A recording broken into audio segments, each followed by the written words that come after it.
Danger might be closer than you think. Before we begin, like this video, comment where and what time you're watching from, and subscribe for more chilling stories. Now turn off the lights, get comfortable, and let's dive into the unknown. Story 1. I have always been a calm and observant person, qualities that have helped me greatly throughout my life as a freelance journalist. That day was no different. It was a typical autumn Tuesday, with that soft breeze that precedes the fall of evening. I decided to stop by the local supermarket, one of those cozy places known more for the quality of its products than for its low prices. The plan was to buy some ingredients for a new recipe I wanted to try. As I wandered down the aisles in search of fresh tomatoes and basil, I noticed him for the first time. A man of average height wearing a brown coat that was a bit too large for him, who seemed to be watching me from another aisle. At first I thought it was a coincidence. Maybe he was just looking for something, and I was in his line of sight. But the feeling of being watched lingered. The third time I ran into him, now in the cereal aisle, I noticed that he was holding his phone in a strange way, as though he was taking pictures. He had an intense, unsettling gaze that sent a chill down my spine. That was far from normal, and my journalist's intuition began screaming that something was off. So, I decided to confront him directly. "Excuse me, I couldn't help but notice. Is everything all right? Do you need help with something?" I asked, trying to sound as neutral as possible. His reaction was one of surprise, almost as though he had been caught red-handed. He stammered for a moment, looking at his phone and then back at me, clearly unsettled. "Oh, I thought you were someone I know. Sorry if I bothered you," he replied, still visibly nervous. Despite his explanation, something still didn't feel right. I decided to press a little further to better understand the situation. "Do you often confuse people and take pictures of them?" I asked, trying not to sound accusatory, but my journalistic curiosity and self-preservation instinct were on high alert. He seemed even more uncomfortable with the question, and quickly shoved his phone into his coat pocket. "Really, I'm sorry. I should have confirmed before assuming it was her," he said, trying to avoid eye contact, which only made me more suspicious. I decided to change my approach and offered a smile, trying to seem friendly. "Look, we all make mistakes, right? But who is this person you thought I was?" By this point, I was hoping he would open up a bit more, maybe mentioning some detail that would justify his strange behavior. He took a deep breath, clearly hesitant, and finally began to speak. "She's a local activist. She's been really involved in some community issues. I think you look a lot like her." His words triggered a small alarm in my mind. I knew the local community well, thanks to my work as a journalist, and I was aware that activists often became targets of various forms of harassment or unwanted attention. "And you, what do you do? Are you also involved in these community issues?" I asked, trying to learn more about him without sounding like I was interrogating him. He shrugged, a gesture that seemed to downplay his significance. "Oh, I'm just an observer, you know. I like to stay informed about what's happening in the city." At that moment, I decided it was best to remain cautious. Even though he didn't seem dangerous, experience had taught me that you never really know who you're dealing with. We continued to talk briefly about general topics concerning the city until he mentioned that he was leaving. Watching him walk away, I felt a mix of relief and apprehension. Who was this man really? And why was he so interested in an activist who just happened to resemble me? After he left, the unease didn't leave me. I decided I needed to clear up this story completely, not just for my safety, but also for the safety of the activist he mentioned. After all, if he had confused me with her, she might be at some kind of risk that she wasn't even aware of. I went home determined to investigate more about this man and his possible obsession with the local activist. In the comfort of my apartment, I began to research. As a journalist, I had access to some tools and contacts that could be useful. I searched social media for activists in the area the man had mentioned and quickly found the woman he had probably confused me with. She was well known in the community for her environmental activism and defense of local parks. I decided to reach out to her to alert her about the strange encounter I had. To my surprise, she responded quickly. I told her about the man in the supermarket and how he had taken pictures thinking I was her. She became visibly concerned and informed me that she had already received threats in the past due to her work. Grateful for the information, she said she would take additional precautions and advised me to do the same. That conversation reinforced my decision not to let the incident go without further investigation. In the following days, I kept a more cautious routine, avoiding spending too much time in public places alone and staying alert for any sign of the man from the supermarket. I also stayed in contact with the activist, exchanging information about any suspicious behavior we noticed. The police were informed about the incident, but without more information about the man's identity, they were initially unable to do much. As the tension between my daily routine and the concern for that stranger grew, I began to realize just how much this incident had affected my sense of security. Every trip to the supermarket now involved a constant check around me, looking for any sign of that man. I didn't see him again, but the fear of another encounter lingered. It made me reflect on how, sometimes, we are abruptly pulled out of our sense of normalcy. A month after the incident, I received a call from the activist. She had important news. The man had been identified. He was from another city and apparently had a history of obsessive behavior. He was arrested after trying to approach another activist. This news brought a mix of relief and apprehension. I was relieved to know he was far away, but apprehensive about the fact that people like him were out there, moving from target to target. Over time, life began to return to normal, but with a new layer of caution. This incident taught me the importance of always staying alert and taking care not only of my own safety, but also being aware of the risks faced by those who put themselves on the front lines of important causes. It was a reminder that even in our daily routines, we can cross paths with complex and sometimes dangerous stories. Finally, I share this experience here as a warning and advice. Always trust your instincts and take preventive actions when something doesn't seem right. Our safety often depends not only on the actions of the authorities, but also on our vigilance and courage to act when necessary. I hope my story serves to encourage others not to ignore warning signs that are often subtle but significant. Story 2. I'm a single dad, and like many, I try to balance my son's safety with fun in our daily routine. It was a Saturday afternoon, and I decided to take my son to the local Walmart to pick up some groceries and let him choose a new toy. Walmart is large, usually crowded, which generally gives me a sense of security because it's always filled with people. While my son explored the toy aisles, I overheard a conversation that caught my attention.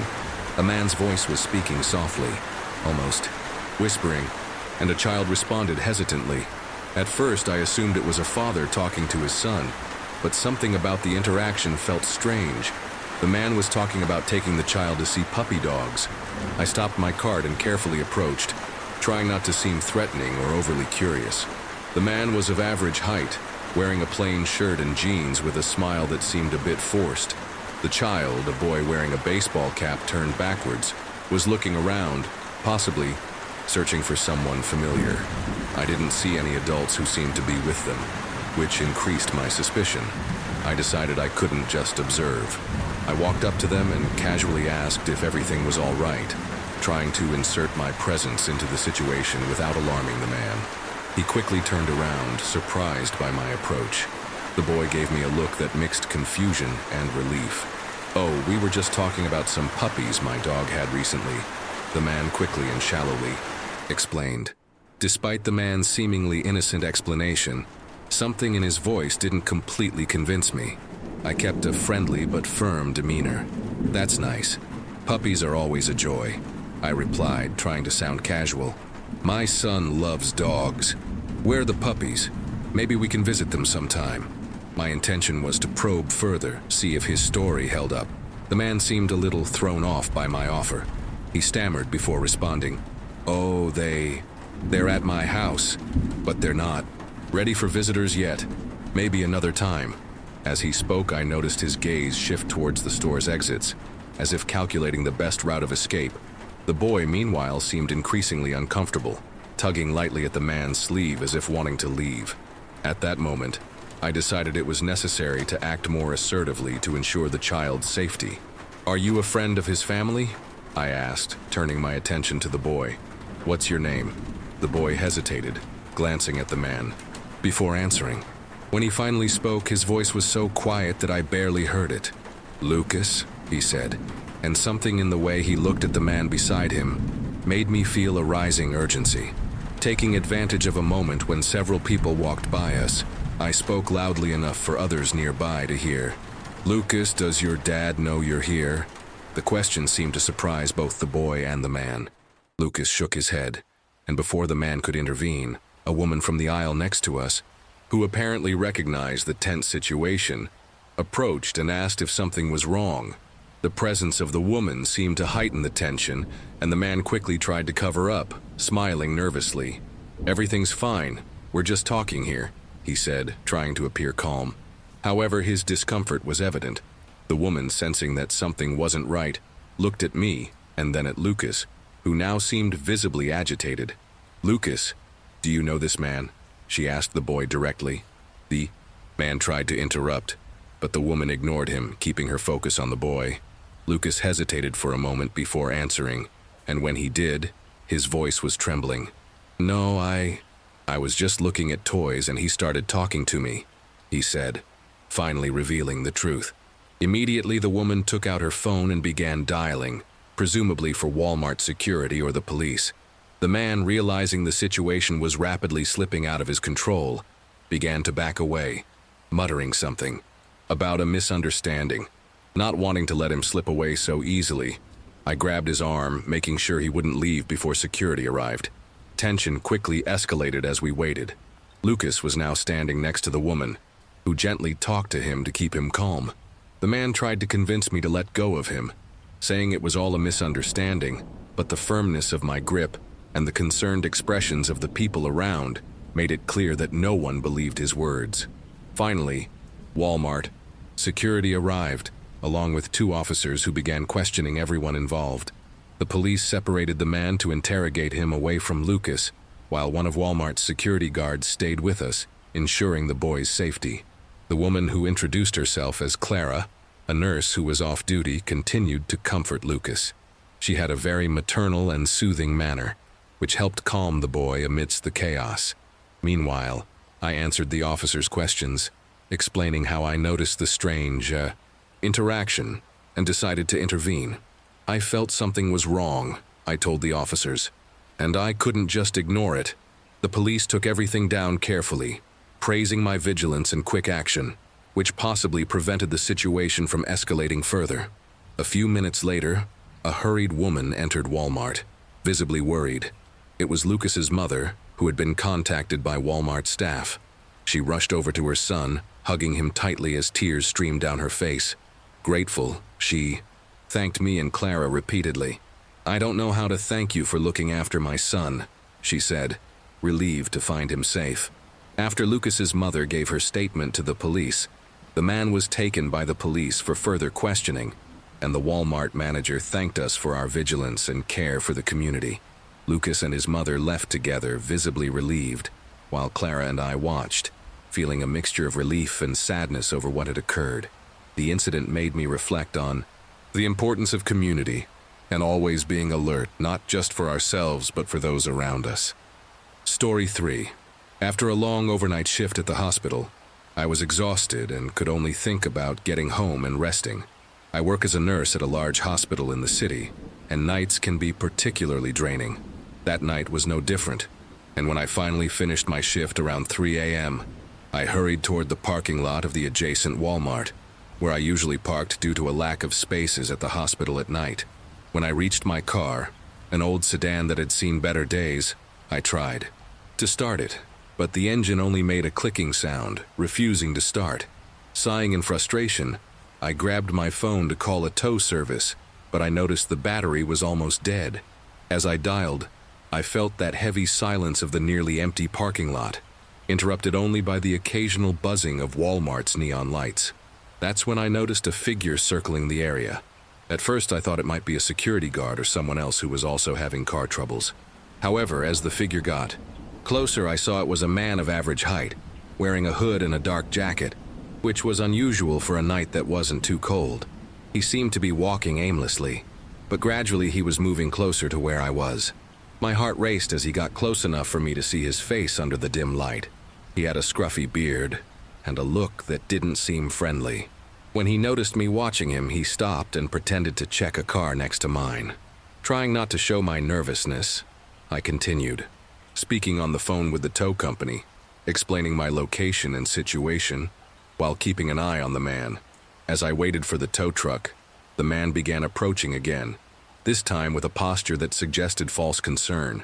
He asked if I needed help and moved closer than I was comfortable with. "Seems like your car won't start, huh? I can take a look if you want," he offered, trying to sound friendly, but his tone was strangely insistent. I thanked him, but politely declined, saying I had already called the tow service. My instinct told me to keep my distance, especially since there was no one else around I could quickly reach out to. He insisted, taking a step closer, which made me instinctively pull back. "Don't worry, I just want to help," he said, extending his hand as if to touch the hood of my car. At that moment, I decided it was better to get into the car and lock the doors, even knowing the car couldn't start. As soon as I did, his expression changed, clearly frustrated that he hadn't gotten what he wanted.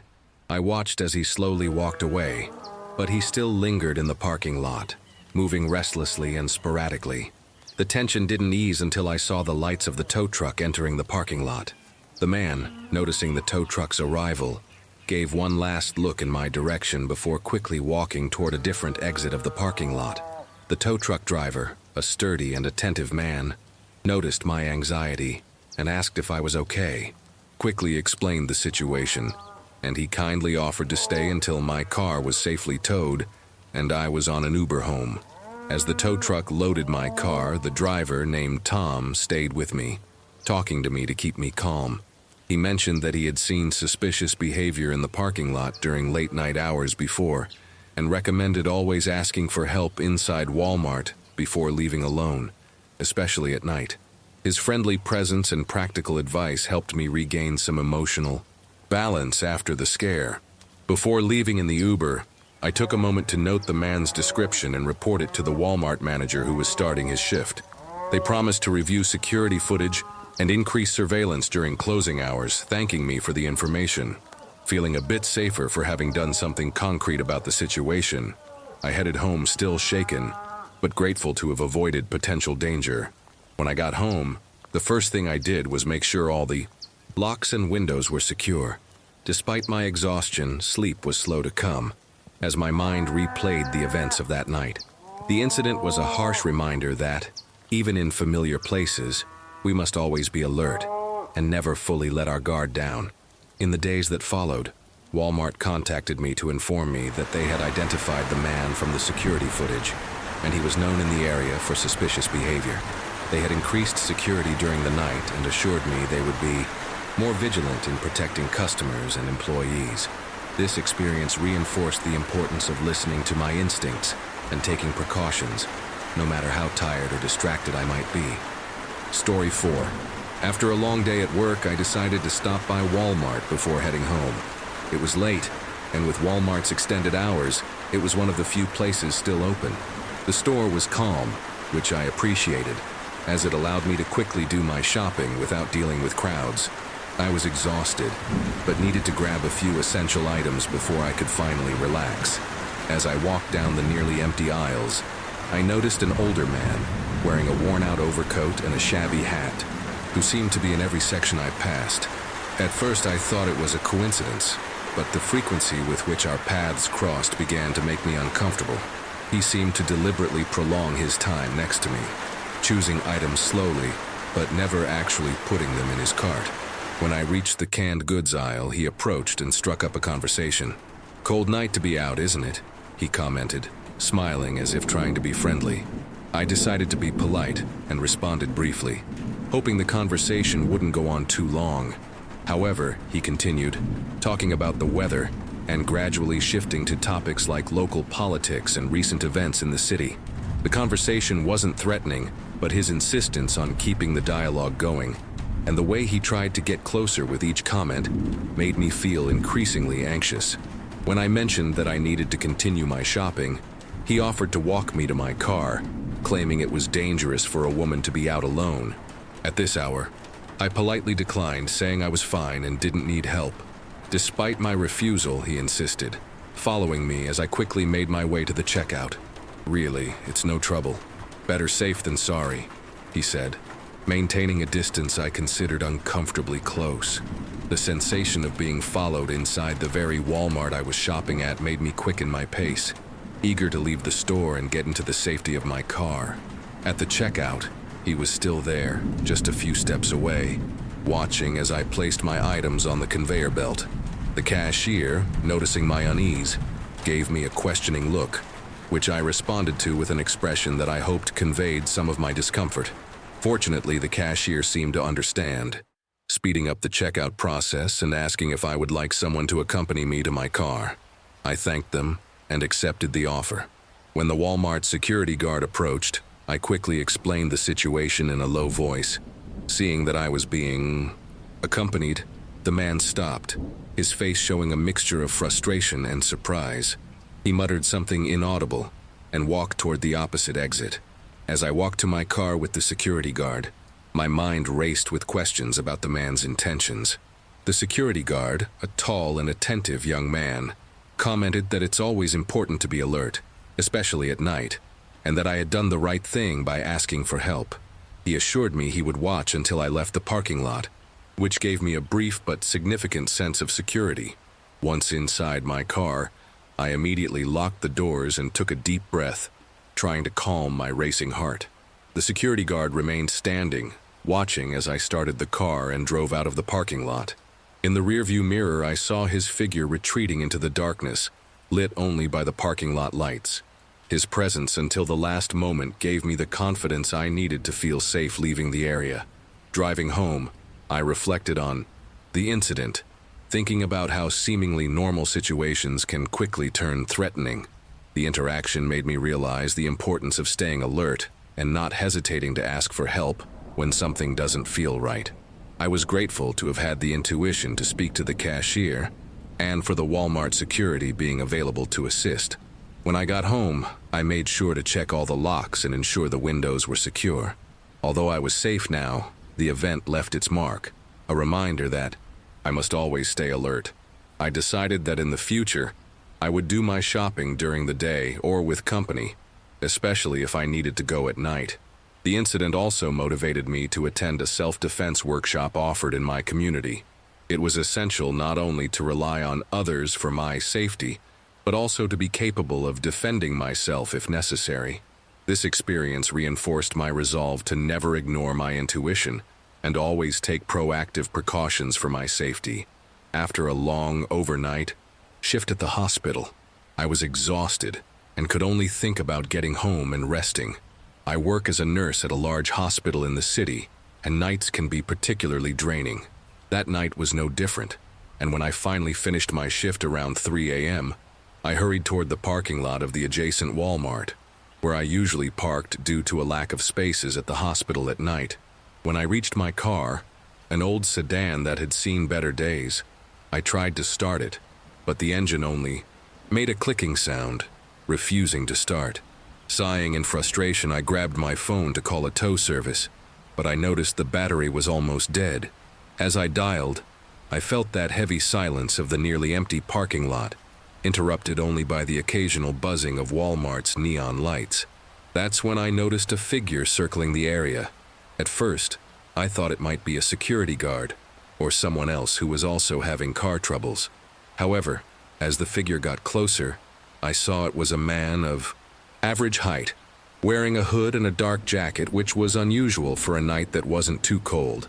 He seemed to be walking aimlessly, but gradually he was moving closer to where I was. My heart raced as he got close enough for me to see his face under the dim light. He had a scruffy beard and a look that didn't seem friendly. When he noticed me watching him, he stopped and pretended to check a car next to mine. Trying not to show my nervousness, I continued speaking on the phone with the tow company, explaining my location and situation while keeping an eye on the man. As I waited for the tow truck, the man began approaching again, this time with a posture that suggested false concern. He asked if I needed help and moved closer than I was comfortable with. "Seems like your car won't start, huh? I can take a look if you want," he offered, trying to sound friendly, but his tone was strangely insistent. I thanked him but politely declined, saying I had already called the tow service. My instinct told me to keep my distance, especially since there was no one else around I could quickly reach out to. He insisted, taking a step closer, which made me instinctively pull back. "Don't worry, I just want to help," he said, extending his hand as if to touch the hood of my car. At that moment, I decided it was better to get into the car and lock the doors, even knowing the car couldn't start. As soon as I did, his expression changed, clearly frustrated that he hadn't gotten what he wanted. I watched as he slowly walked away, but he still lingered in the parking lot, moving restlessly and sporadically. The tension didn't ease until I saw the lights of the tow truck entering the parking lot. The man, noticing the tow truck's arrival, gave one last look in my direction before quickly walking toward a different exit of the parking lot. The tow truck driver, a sturdy and attentive man, noticed my anxiety and asked if I was okay. I quickly explained the situation, and he kindly offered to stay until my car was safely towed and I was on an Uber home. As the tow truck loaded my car, the driver, named Tom, stayed with me, talking to me to keep me calm. He mentioned that he had seen suspicious behavior in the parking lot during late-night hours before, and recommended always asking for help inside Walmart before leaving alone, especially at night. His friendly presence and practical advice helped me regain some emotional balance after the scare. Before leaving in the Uber, I took a moment to note the man's description and report it to the Walmart manager who was starting his shift. They promised to review security footage and increase surveillance during closing hours, thanking me for the information. Feeling a bit safer for having done something concrete about the situation, I headed home still shaken, but grateful to have avoided potential danger. When I got home, the first thing I did was make sure all the locks and windows were secure. Despite my exhaustion, sleep was slow to come as my mind replayed the events of that night. The incident was a harsh reminder that, even in familiar places, we must always be alert and never fully let our guard down. In the days that followed, Walmart contacted me to inform me that they had identified the man from the security footage, and he was known in the area for suspicious behavior. They had increased security during the night and assured me they would be more vigilant in protecting customers and employees. This experience reinforced the importance of listening to my instincts and taking precautions, no matter how tired or distracted I might be. Story 5. I'm an undergraduate psychology student, and I often spend entire nights studying. That weekend, I had an important paper to finish, so I decided to go to Walmart to buy some snacks and coffee before settling into the university library. It was a bit late and Walmart was surprisingly quiet, which was perfect for picking up my things quickly and finding a calm place to study. As I walked down the aisles, I noticed an older man who seemed to be in every aisle I passed.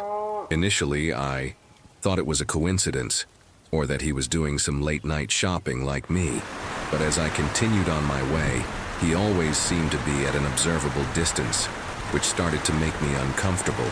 He had a distinctive air, wearing a somewhat formal blazer for a late-night trip to Walmart.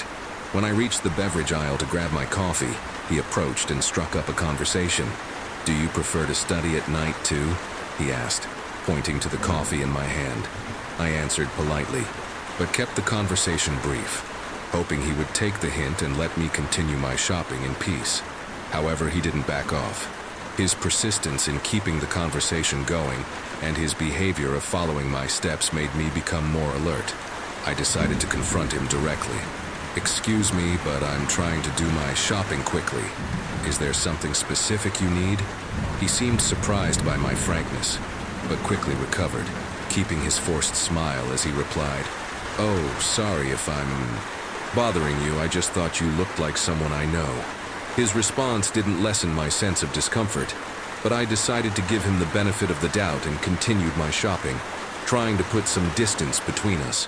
However, he kept following me closely, and eventually, with little choice, I stopped and confronted him directly.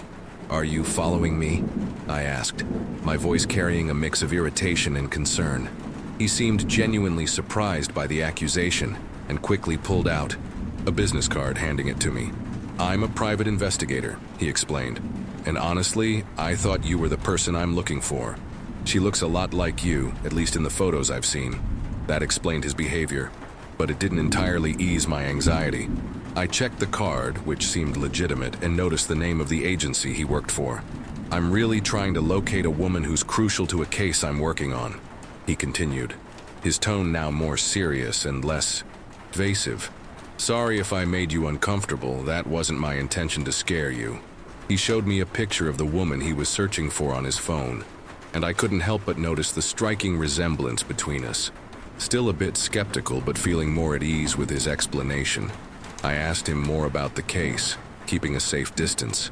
He was cautious with the details, citing confidentiality, but assured me it didn't involve any danger to me or the woman he was looking for. It was just a matter of a family inheritance, something about locating distant relatives. Understanding the situation, I decided not to prolong the conversation. "I hope you find who you're looking for," I said, handing him back the business card and stepping away to finish my shopping. He thanked me and promised not to bother me further, staying at a distance as I went to the checkout. Despite the cleared-up misunderstanding, the interaction left me with a lingering sense of being watched, making me look around occasionally to ensure he had truly backed off. After paying for my items, I quickly left Walmart, glancing back once or twice to make sure the investigator wasn't following me to the car. The cold night air helped dissipate the tension that had built up inside me, and as I drove back to the university, I reflected on how small the world sometimes seems, and how coincidences can occasionally put us in uncomfortable situations. When I arrived at the library, still thinking about the incident, I decided it would be helpful to share the experience with my peers. The next day, when talking to some friends about what happened, I found out that it wasn't the first time someone had confused another person because of a surprising resemblance. These conversations not only reassured me, but also made me realize the importance of always questioning and clarifying situations that feel out of the ordinary. This unexpected encounter at Walmart taught me a valuable lesson about the importance of staying calm and using reason even in situations that initially seem threatening. It also reminded me that, in a world where we are all so interconnected, confusion and misunderstandings are possible, but clear communication can resolve many issues before they escalate.